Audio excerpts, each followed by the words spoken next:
To a modern digital consumer scrolling through short-form video feeds, the home shopping network looks like a relic. It is easy to write it off as a daytime ritual designed for an older generation, a lingering artifact of 1980s cable television. But that dismissal ignores history. Long before the first social media influencer unpacked a product on camera, QVC engineered the foundational mechanics of live digital commerce. For decades, retail was a solitary, passive act. You walked into a store, looked at a static shelf, and made a choice. QVC changed the dynamic by turning shopping into an interactive national broadcast event. They delivered the feeling of discovery directly into the home, turning the ordinary living room into the front lines of consumerism. The engine behind this operation relied on parasocial trust. Presenters were trained to avoid sounding like aggressive salespeople. Instead, they spoke directly to the broadcast camera as intimate companions, cultivating a quiet loyalty with viewers sitting at home. That trust was reinforced through live demonstration. By handling a product, turning it under studio lights, and testing it in real time, the network erased consumer doubt faster than a static catalog. Then came the pressure. A ticking countdown clock and flashing phone lines manufactured a specific kind of urgency. If you hesitated, the opportunity would disappear. This combination, companionship, proof, and manufactured scarcity, built a multi-billion-dollar empire that captured the attention of millions of Americans. QVC had solved the hardest problem in retail. They found a way to convert human connection directly into impulse transactions at an industrial scale. As profits soared, executives mistook the dominance of cable television for a permanent law of nature. They assumed the audience would always gather around a scheduled broadcast. This diagram illustrates corporate grotgi. When a company assumes its growth model will never end, it takes on immense financial weight. QVC acquired competitors and expanded its broadcast footprint. To finance this, they accumulated massive debt, locking the business into a rigid structure.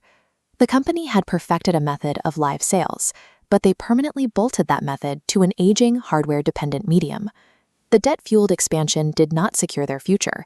It guaranteed that when the technological landscape shifted, the organization would be mathematically unable to pivot. The disruption arrived in two waves.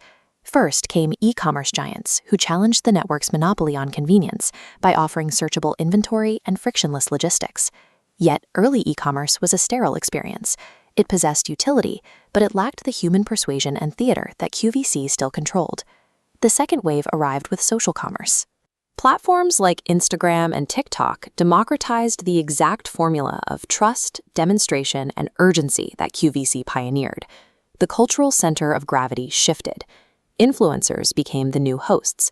The algorithmic feed replaced the cable channel, and checkout moved to a single tap on a smartphone. Social commerce isolated the emotional mechanics of live shopping, stripping away the expensive, scheduled television framework. The internet absorbed the logic of televised shopping and rebuilt it in a faster, decentralized ecosystem. Inside the network, a demographic crisis was unfolding. The loyal, older audience that sustained the business was steadily aging out of the active market.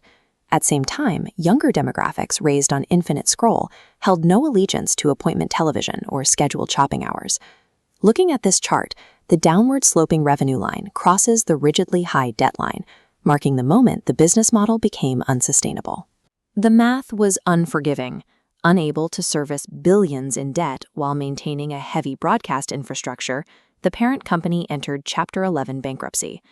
QVC's specialized TV infrastructure became a financial liability as its core audience aged out of the active market. The core idea behind the company was never wrong. They accurately predicted the psychological future of retail decades before the technology caught up to them. While the corporate entity buckled under its own financial weight, the methodology it pioneered now powers a multi-trillion-dollar global social commerce industry. The collapse reveals a ruthless reality. A company can dominate a channel and still lose the market if they confuse the format with the future. The company's original vision of live, persuasive shopping now dominates the internet, even as the corporate entity remains trapped behind the studio lights of a television era.